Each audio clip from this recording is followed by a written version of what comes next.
Good morning, guys and girls. Tuesday the 14th of July 2020, and it's 12:39.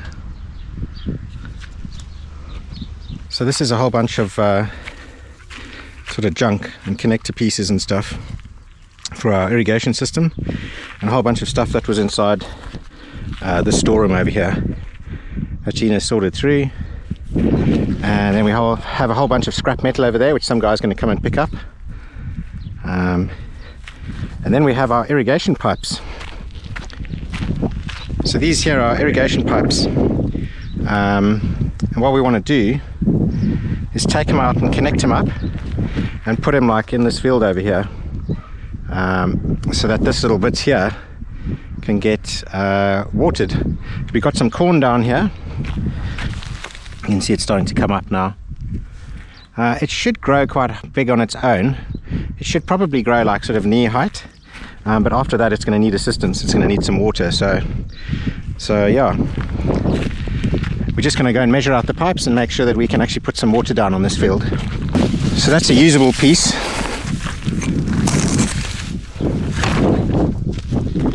What happened? What happened? Okay. Let's see.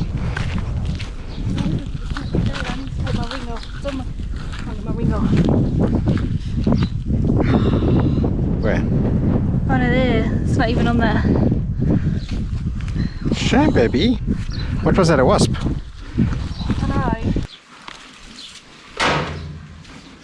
Feels like a crush injury. I can feel it all the way up my arm. Yeah.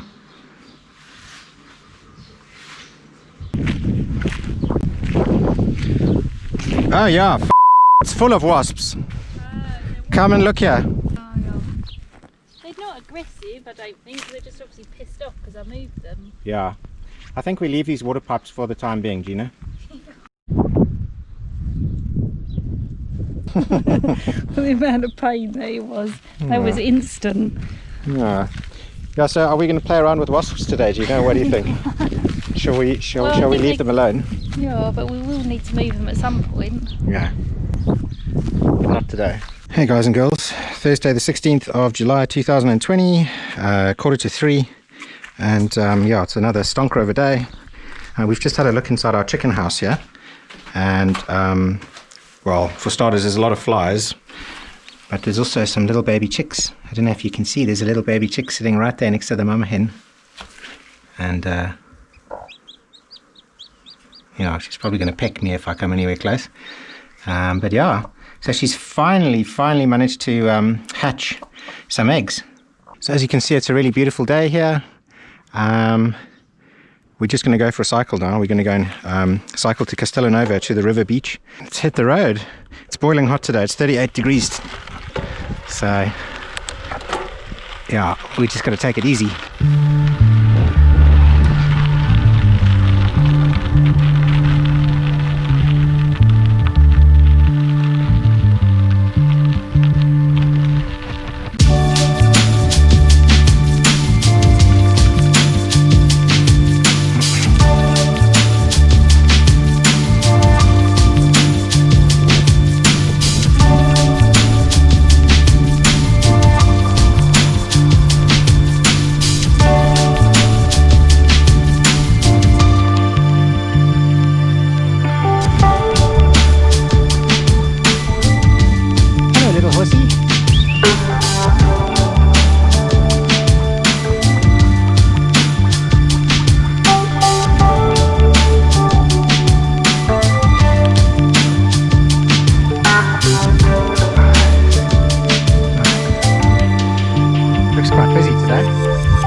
Yeah, so we've come to this place quite a few times, but that's because it just looks totally awesome.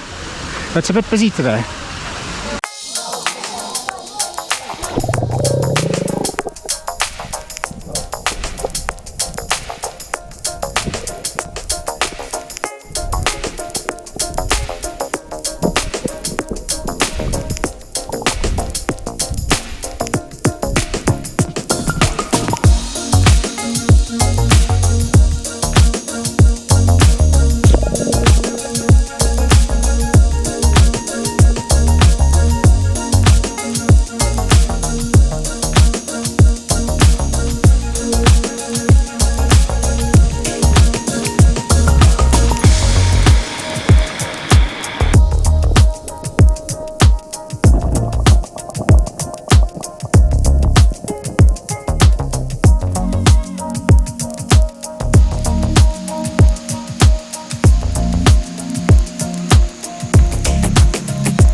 Good morning, guys and girls. It's Friday the 17th of July 2020, 9:51 in the morning, and yeah, today is going to be boiling. It's 39 degrees ambient temperature today, so in the sunshine it's going to be a lot stronger than that. Let me take you on a tour of the farm. You can see everything's changed quite a lot from our previous videos. You can see already here the grass has just all but completely disappeared. We don't really have any grass in here. We've never really had any grass in here. It's just a mixture of different grasses and shrubs, flowers and things like that. So now that it's too hot and all of those have died back, we don't actually have any lawn as such, which is a real pity. In the winter I'm going to plant some grass seeds. I'm going to try and see if I can get a nice lawn going out here for next year. So let's get this tour on the road. Okay, first things first, this field over here has been planted with corn now, and you can see it's all starting to come up quite nicely. At the moment it's only a couple of inches high, but it's getting there. One of the great things about this corn is we haven't put any water down here, so this corn's just done this all on its own, and we're talking about very, very dry, arid soil here, and it's, you know, it's just dust, and somehow this corn is just growing in this dust without any help. And judging by the neighbours' fields, it gets to about waist high without needing any water. But if you want to actually grow corn, so you want it to actually have corn kernels on it, then you need to start watering. Right, let's go to the dam quickly and have a look at what the levels are like in there. Okay, so it has receded back quite a bit. This plant over here is where the high water mark was in winter, and as you can see, it's a good 2 meters away. Also it's on quite a slope, so the depth itself is probably about a meter or so from where that plant is. I'm not particularly worried though, because we've got so much water. I mean, if I look over here, there is just an immense amount. It goes all the way to the back here, and it's very, very deep. It just carries on sort of going down. So we still have a lot of water here. This pipe is actually an irrigation pipe. It's buried into the ground here, probably, I don't know, like how deep, but that runs all the way down to our bottom field, and apparently there's a tap there somewhere. So using the power of gravity, you can siphon a whole bunch of water out of this dam and into the bottom field. But we haven't found the tap, so we don't really know how we can sort of start using it. For now, I'm not particularly worried. I just want to keep the water in the dam. You never know, we've got 2 months left of intense heat, so we want to hold on to as much water resources as possible. Okay, I'm going to take you around this side of the dam. You can see we've got some more corn going around the corner. We've got the vineyard stretching along this side. You can see I've done all the trimming along the vineyard, so it's looking all nice and neat, or neater than what it was.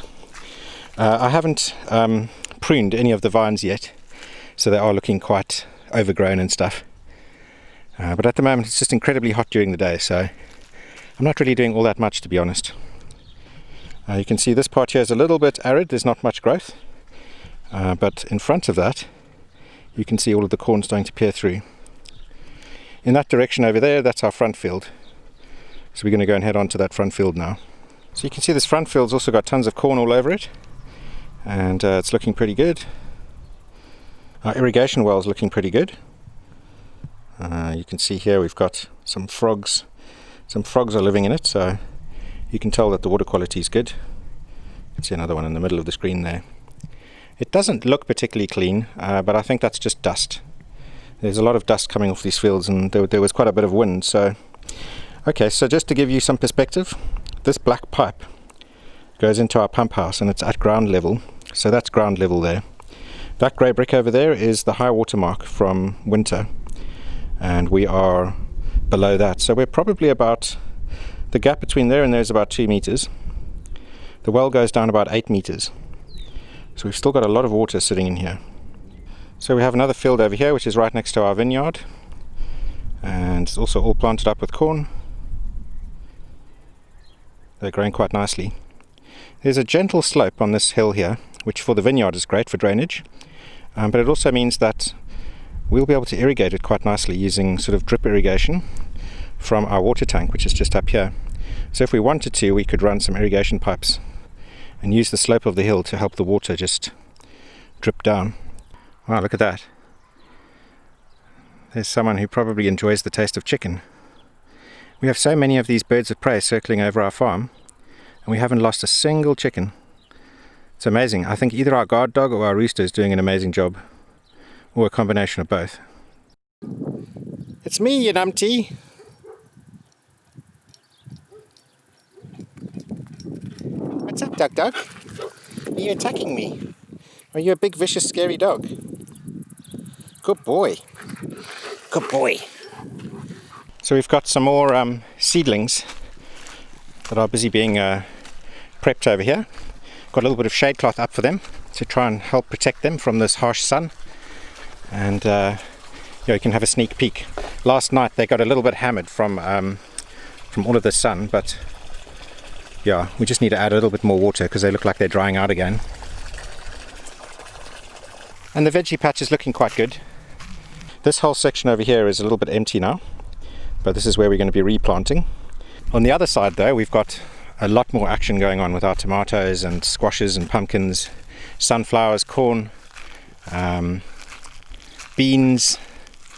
So yeah, so there's quite a bit going on this side over here, and it's looking pretty good. I love these sunflowers. They're so beautiful. And over here, this is where our teenage chickens are. You can see we've got the 2 roosters from the first batch, and then a whole bunch of the young chickens. I think they must be hiding behind this door over here because I can only count a few of them, but I'm sure that they're okay. They're just trying to keep cool. So Gina's cleaned out this room over here, and I don't know if you can see, so there's an entrance on this side, and then the building extends all the way down to here. And let me just open this up quickly so you can have a look. I don't know how well you're going to be able to see in here right now because it's quite dark. So this room over here is kind of a tool room. It's full of spiders, as you can see, but nothing dangerous. It's quite a nice amount of space. So this is kind of the front side of the house where the teenage chickens are and the car gets parked.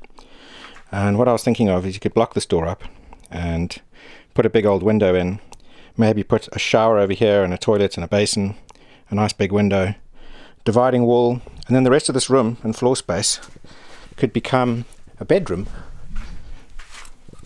So you could put like probably a king size bed in here, nice big windows looking out over the forest, and then over here you can have, through this door, takes you into our barn. Now that barn is a really big space, and you could put a kitchen in there, you could put a lounge in there, wood burning stove, you know, and where the big sliding door is on the other side, you could turn that into glass sliding doors. So this could be a beautiful little self-contained flat. Okay, so let's head on down to our next fields. Oh yeah, so we've got this field on the side here. This is also full of corn, as you can see. So we've got lots of corn on the fields at the moment. So this is our olive grove. Absolutely love our olive grove. It's one of my favorite parts of the farm. Back in this direction we've got our nut trees and our fruit trees. The dam's over there. The rest of the house is in this direction. There's Gina over there. There's Nando's. Nando's the rooster. And yeah, it looks like she's feeding the chickens. So let's take a trip down the olive grove. Now this winter was incredibly harsh. We just had storm after storm, and a lot of these olives just got completely hammered. So there's not as many as you would normally find on the trees, but as you can see, I mean, look, we've still got plenty of olives here. So we're not gonna want for olives or olive oil soon. Our camper van is living in the olive grove, as you can see. I just want to go and check on him because we've got some extreme heats and he doesn't get much shade. Nice old fig tree over here.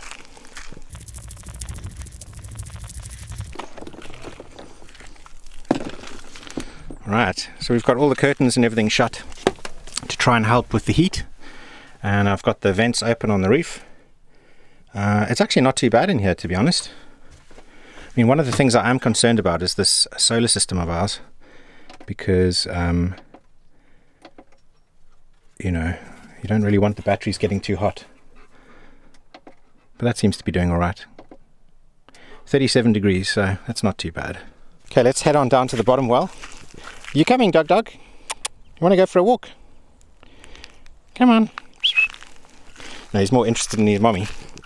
Okay, so we're going to continue down to this well over here. Now this well is for our drinking water, and at the moment it's not drinking water because since we moved in the well hasn't been cleaned, and the water levels were too high for us to clean it, so we have to wait till the end of summer, and then we send someone down there with equipment so that they can clean the walls, scoop all the muck out the bottom, and basically sterilize it. After that, you send the water off to go and get tested, and if it comes back and they say that there's no heavy pesticides and metals and everything in there, there's no bacteria, then it's drinkable. You can see we've got a nice amount of pressure that comes out of this thing.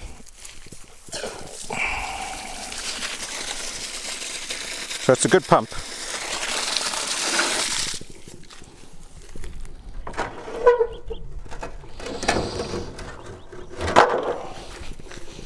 And yeah, same as the other well. I don't know if you can really see here, but same as the other well, it's probably down about 2 meters, and I don't know how deep it is, but it's a hell of a lot deeper than the well on the front field, so it's probably a 10-meter well.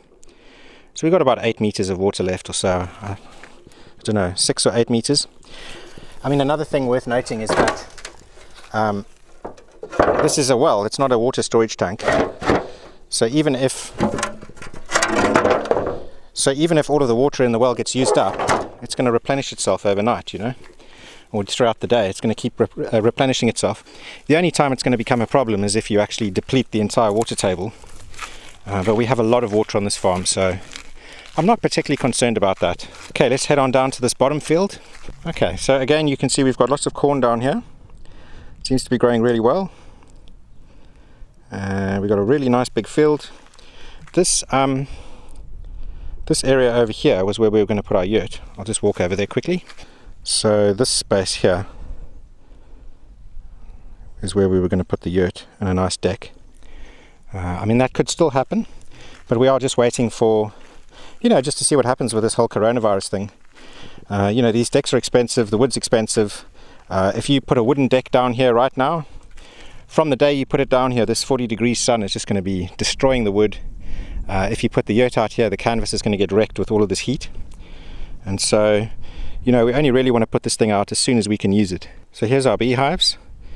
They're looking pretty good. I'm not going to go there without a bee suit on, but we do have to go there in the next couple of days and check on the water levels. So we haven't done that yet since we filled up with water almost a month ago. And basically, for people who are wondering when we're going to get honey, my understanding of this, because I'm not a professional beekeeper or anything, is that this first box is kind of the brood box. They're going to fill this up with brood, and they're going to fill it up with honey, and after that we put another box that looks the same on the top. Then once that box is full and all of the frames are full of honey, we put a further box on the top, so we're going to have 3 boxes. That third box is the honey that we can take, and the other 2 boxes are for the bees. And if you do it that way, the bees will always have enough food. It's natural beekeeping, and you aren't taking away all of their food source and then feeding them sugar water. So supposedly it's a much better way of doing things, and I prefer to be, I'm not greedy. If we can get some honey out of it, then great. If not, then I'm just happy that the bees have got a place to live. But yeah, a very, very nice field. This is the yurt space, and then looking back over the space. I mean, I'm aware this is not as green and lush as it was in winter, when we had all the rains, and it's been ploughed and now there's corn down, but it's still a beautiful space, So I'm quite looking forward to coming back and having a look in those hives soon. Just to our left here is another huge field, and this runs all the way up to the top there where the dam is, and the house is over there, camper vans over there, our vineyards in front. So it's another really big space, also on a slope. The sun rises there and sets behind us, so it's got beautiful sun exposure, and yeah, just amazing. I mean, if you look here, look at all this corn growing. It's very happy here. I'm just going to head on back up to the animal buildings now, and I'm going to show you something very exciting. Our mother hen and one of the grey chickens have been sitting on eggs for probably the last 2 to 3 months unsuccessfully. And what's been happening is they sit on eggs, and then their friends come and lay eggs, and then they roll all of those eggs underneath them until they have so many eggs that they're sitting on top of that they don't really know which ones are viable and which ones aren't, and they sit on the eggs for so long that they start to get really hungry and thirsty, so then they start to eat the eggs, and it's just a disaster really. So finally they've managed to hatch some, and I think we've got about four little chickens now underneath mama hen. This is the chicken house for our main chickens. Oh, look here, we've got 2 of the chicks in here. They're just trying to cool off. Now there's a lot of flies, and the reason for that is because as you can see, there's broken eggshells. So this hen over here, looking very bedraggled, has been sitting on eggs for about, I don't know, over a month, almost 2 months. She's eating the eggs to keep herself alive, and then so none of them are hatching. So there's rotten egg in here, which is really disgusting, and hence all the flies. But over here, this is mama hen, and look at her. She's very proud of herself. She's managed to hatch a couple of little chicks. Look at that. So Gina's put some food down for them. We got some water over there, and Gina tells me that there's another 3 or so underneath mama hen, so there's about 4 chicks in here. Well, this pretty much sums it up for another episode of Portugal Farm Life. I hope you enjoyed watching. If you can hit the like and subscribe button, that obviously helps our channel out, and follow us on Facebook and Instagram, because we post a lot of updates almost daily there, where you can see photographs and videos, and just keep in touch with what's going on the farm. So I'll put links to that on the page. And yeah, thanks for watching everyone. We'll see you soon.